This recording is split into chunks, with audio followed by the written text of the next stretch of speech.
and welcome to this year's last edition of the program, Capital Straight Talk. This is Capital FM and I'm your host, Rhodes Nsonghom. And our guest tonight is Mpasu, President of New Labour Party.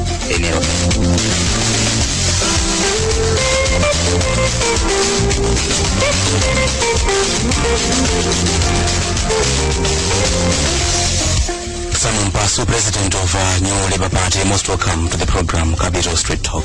Thank you very much for having me on your radio. Happy New Year to all your listeners. Happy New Year to you too. And as you have said, this is our last edition of the program this year. How do you describe the year 2015? We had a mixed year with a lot of problems and very few things to boast about. You remember we started with natural disasters when we had floods in 15 of the 28 districts of Malawi, which were followed by a dry spell. And then you had the xenophobic attacks in South Africa. These were the kind of things that were not budgeted for.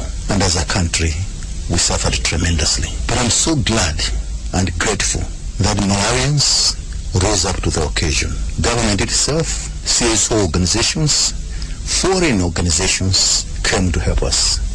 So the burden was lighter that way. I was particularly impressed when I saw our soldiers and the police getting involved in our relief efforts and rescue efforts. It was touching. Apart from those natural and man-made disasters. Man-made disasters? Yes. I mean, xenophobia was man-made, okay, in South Africa, okay? What do you mean, Honorable Mpasu, it was man-made? It was South African nationals attacking Malawian nationals and forcing them out. It was man-made, it was not natural disaster. So for us, we had to deal with the South African government and we had to make arrangements to get Malawians home safely. Many of them lost everything they had in South Africa, but we brought them home alive, a few deaths here and there. The floods too took a lot of our lives. Nearly 200 people lost their lives. So those were tragedies. But the consequences of those tragedies are still with us now. This is the shortage of food. According to certain estimates, almost 3 million Malawians are at food risk now. And we have not handled that problem very efficiently.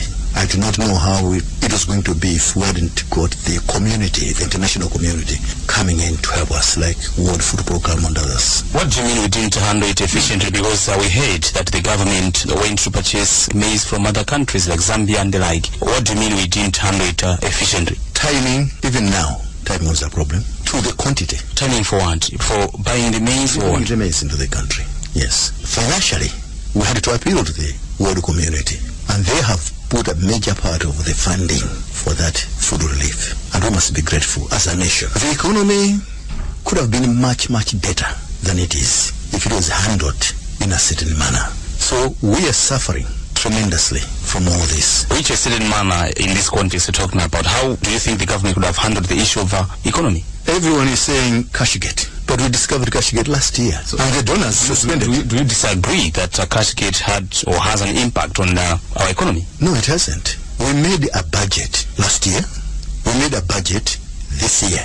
When the IMF comes to us and says your over expenditures are destroying the economy, you can't blame Cashgate, because when we made that budget, we made it taking into consideration the Cashgate. Over expenditure has nothing to do with Cashgate. It means that we, in our budget, we said we were putting up 902 billion. Is it not going back to the issue of the country not getting that direct budgetary support from the donors? No, it's not.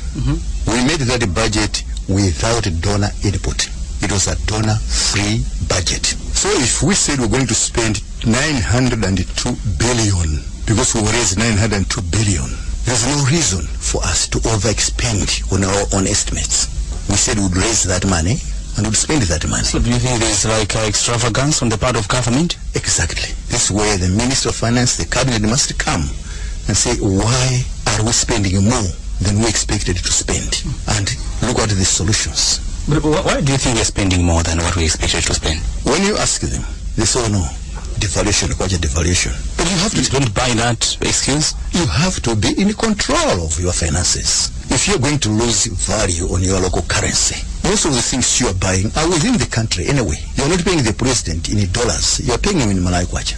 The president is traveling in motor vehicles using Malawi fuel, bought in Malawi kwacha. He's eating sima, cabbage, bought in Malawi kwacha within Malawi. Okay? Foreign exchange comes in only when you are outside the country. So to you, the issue of devaluation does not hold water? It comes in only insofar as you are now involving dollars in foreign trips and other things. Then you're spending more kwacha for each dollar because you're outside. But the major things in Malawi are in Malawi kwacha. Our policemen are paid in Malawi kwacha. Our teachers are paid in Malawi kwacha. The teachers, the doctors, everyone is paid in Malawi kwacha. So you must not really overemphasize on devaluation as a cause for your over-expenditure. Over-expenditure is a clear sign of fiscal indiscipline. People are not disciplined enough to take control of the finances entrusted to them. People like who? Last week, you heard that somewhere in Capitol Hill, a couple of people, or maybe half a dozen, squandered money in government. Now listen, how does anyone squander money, public money? And it's not just public money, it was from the American government. Where were the auditors? Why was this happening? Why wasn't someone keeping a light on those things? This is the kind of fiscal indiscipline that is destroying this country. When you go to the Ministry of Health and they're talking about drugs missing or this and that, it is a clear management issue. How did that ministry get thieves into offices? If they are thieves, why isn't someone overseeing that something untoward is not happening? So it's a management issue in every ministry. And until the government takes over, is in control of this situation, in each ministry, in each department, fraud, waste, theft, everything will be going on. So and are you telling this radio that the government is not in control? Who is advocating public sector reform? It's government. They know that they don't have a public service worth relying on. They've got people who are not able to run. That's why they want to reform. So are you telling me that they're not in control because of these issues we are hearing about people squandering money in ministries and other departments? Is it telling you that the government is not in control? That's why they want to reform. They're not in control. I'm not saying anything different. The answer is yes. They're not in control. And the government is the first to admit that they've got wrong people in wrong jobs. They're the first to admit. But unless they do this reform, public sector reform, urgently and quickly. But having wrong people in government and government being in control, they are two different things. How do you understand these two? They are not different. Who appoints a principal secretary? It's the government. Who appoints head of this, head of that? It's the government. Who appoints an auditor general, accountant general? It's the government. So if government is having wrong people in wrong jobs, they can't blame anyone else. It's their own responsibility. Now back to the issue of economy. You said that if the whole thing was handled in a certain manner, then the situation wouldn't have been the way it is now. I want to know, or this certain manner that you're talking about, how do you think the government, or indeed the Minister of Finance, would have handled the situation? One thing I can tell you and tell Malawians, this is not the first time this kind of problem has come up in this country. And if the government, did it happen during your time? Because you were in government, Honorable Mpasu, at some point. And if government was humble enough to look at their own records, they'd know that it happened before, and this is the way it was handled very, very efficiently. When exactly did it happen and handled efficiently? I don't think I should be pushed this way, but look, in 1994, the UDF was elected into government. And we came at a time when the donors had suspended aid. In 1992, for 2 years, this country was not getting any donor support. What was your position then? I know you were in cabinet, but what was your position? Well, I was Minister of Education. Later on, I became Minister of Health. Later on, Minister of Information. But I'll tell you one thing. When we got into government in May 1994, the economy was in very, very poor shape for 3 reasons. The donor had suspended aid in 1992. They had run elections in 1992. They had run a referendum in 1993. And they had run an election in 1994. And much of that money was printed, meaning that it was not from the donors. So the kwacha was under pressure when it got into power. And there was a food shortage in this country. 98% inflation, rate of inflation, is what we inherited. We handled that. It was 98%. 98%, not the 24% you're worrying about. Malawians wondered. That was terrible. It was. Prices were going up every week. We had discussions with the IMF and the donors, and they said the only way we can resume funding you, helping you, is for you to do certain financial reforms. Like what? And fiscal discipline. So we swallowed the medicine. What was the recommendation?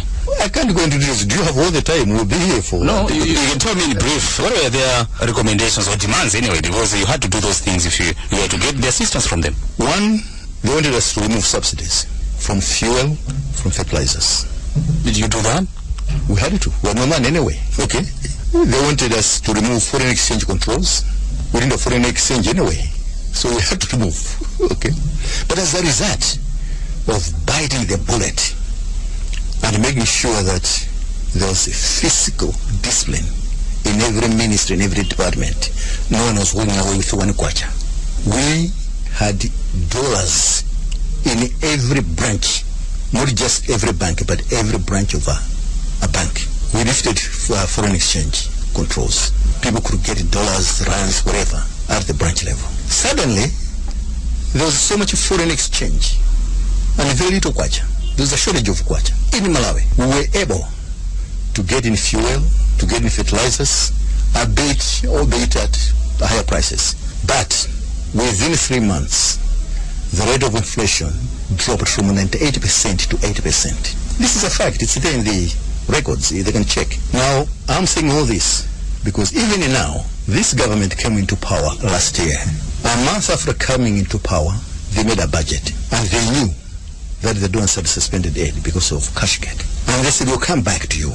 Before we go to this government, did you sustain that kind of arrangement? Because today we are told that it was the UDF administration regime that destroyed our economy anyway. I think there is a lot of ignorance behind that. A lot of ignorance?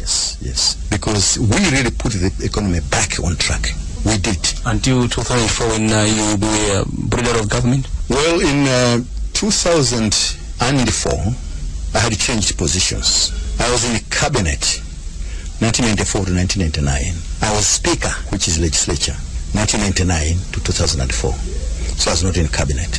But you saw what happened anyway. Yes, but we did not have. And you were still UDF. We did not have the kind of fiscal indiscipline that is characterized by... The question is, did you sustain that kind of arrangement from 1994 to 2004? We largely did, yes. I'll tell you the problem. It was the succession problem within UDF. When Muluzi decided that he did not want anyone in UDF, he wanted Bingu to succeed him. Okay? So you started sabotaging the system? We didn't sabotage anything. We were out of power. We left. We kicked out. It was Bingu and his new administration. Did you leave UDF at some point from the time that UDF went into government? When Bingu was elected president in 2004, in theory it was a UDF government. In practice it was not. What do you mean? In theory it was UDF, in practice it wasn't? It wasn't. Bingu was making his own cabinet proposals, cabinet decisions. And he formally came out in the open 9 months later, in February 2005, when he formed DPP. It was a DPP government, not UDF government, because it was a DPP president. But we hear that Bingu took that decision because you treated him unfairly in the UDF. Maybe because most of you, people like you, Honorable Mpasu, maybe you had wanted to become president. That's why you felt betrayed or bitter. You were bitter to see Bingu being maybe handpicked by the former president. Is this how it went? Of course not. You have to talk in terms of UDF as a party, DPP as a party. I was a founder member of UDF. The fate of the UDF was my fate. I did not agree with Muluzi that he should handpick someone from outside, because I knew anyone from outside would be afraid of us in the UDF. But we were told that you were not capable of leading the country or leading the party. You were called Madea in those times. All right. I'm not going to argue about that. But the fact is, we made UDF a credible government, 1994. Do you want to argue because that time you were there and you were almost accompanying the former president campaigning for Bingu? This was the time that we were being called Madea in UDF. We were involved in a lot of things that shouldn't have happened. Okay? Why was it like that? Why did you allow? Name calling and so forth. No. Listen, let's not go into that. It's all history. No, it is important because that's how you do your politics, and the people get surprised to say, why do you do that? I didn't name call anybody. Okay? But you were part of the team that was... No. I was one of the victims. Remember that Malawi, Harry Thompson, Simon Mpasu, and Alec Banda were regarded as the villains because everybody thought we were presidential material. So we're in the forefront of being castigated. Were people thinking so, or you thought so too? You had those hopes. I was castigated, okay? I was an enemy of some of the people. No, but you answer me. Did you take yourself as a presidential material that time in UTF? Nobody takes himself as presidential material. It's the people who take a person as presidential material. Did people tell you that you had those qualities of being a president? If I had been told, I would have been nominated. Nobody nominated me. So why were you bitter when Morozi had picked Bingu? Nobody is bitter. Nobody was bitter. No, you were, Honorable Mpasu. No, listen. Let's not go into that. Morozi was determined to impose Bingu as a presidential candidate of the UDF. Okay? And he was president of the party. And you didn't like that, honestly. No, we said hold elections. You've just told me here that you were against that idea of Morozi handpicking Bingu. Yes. In this same interview. Yes. Because UDF came in as a champion of democracy. Multi-party democracy, internal democracy, and so forth. And this was betraying the cardinal principle of UDF as a democratic party. But eventually you had a convention. It was a question. Eventually you had a convention. If we go that, we'll be here until the cows come home. Okay. These are historical things. But they happened to it under the bridge. And today in the program, I'm talking to Simon Mpasu, President of the Labour Party.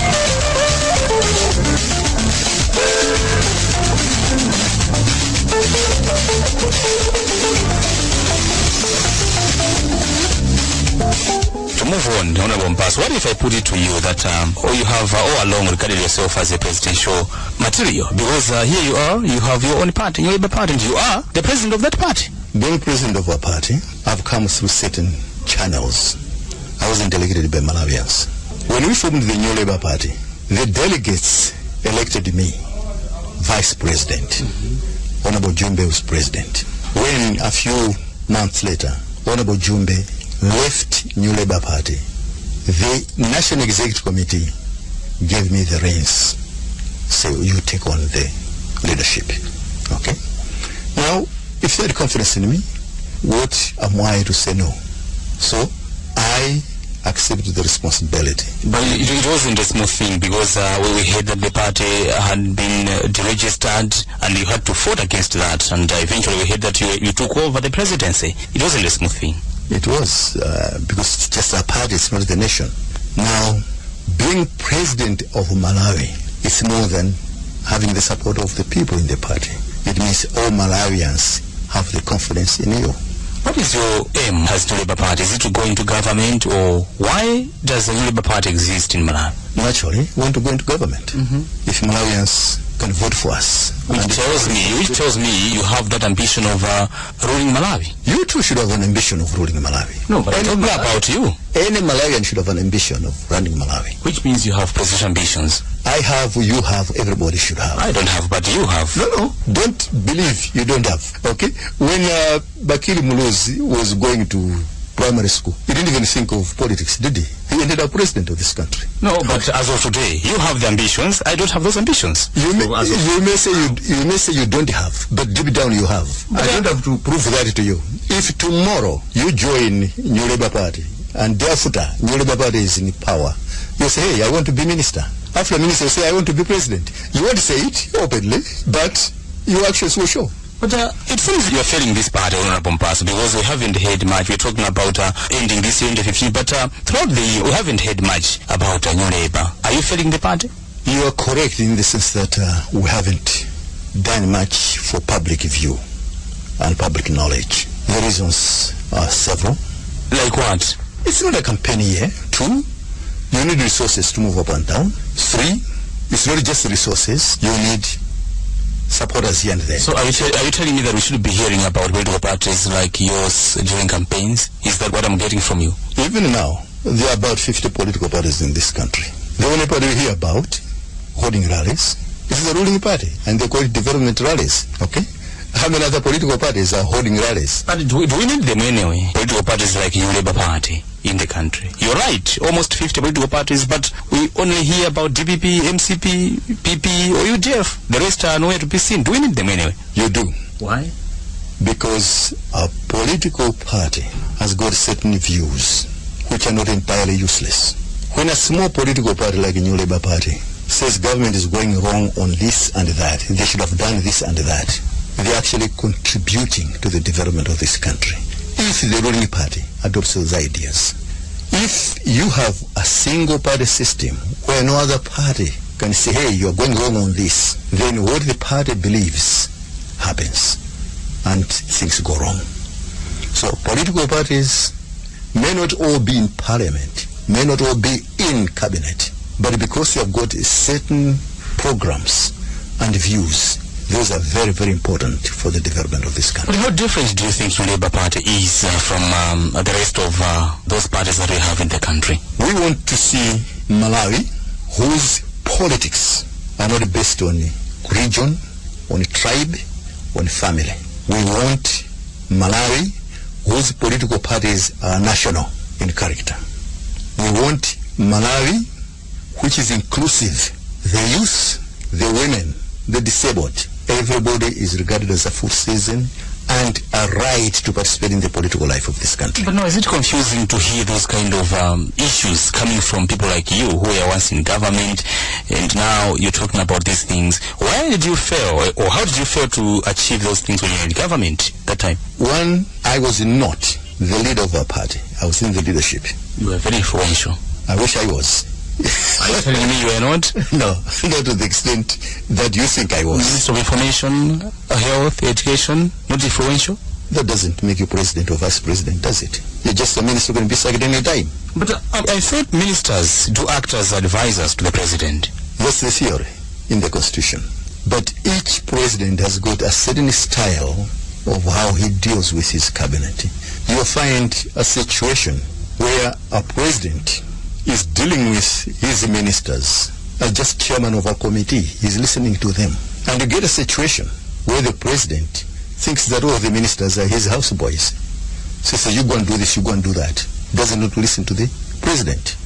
And you can change the ministers anytime. So the relationship between our president and the ministers he appoints makes a big difference in how a minister can make a contribution to a country. I'll say this to the credit of Bakiri Muruzi.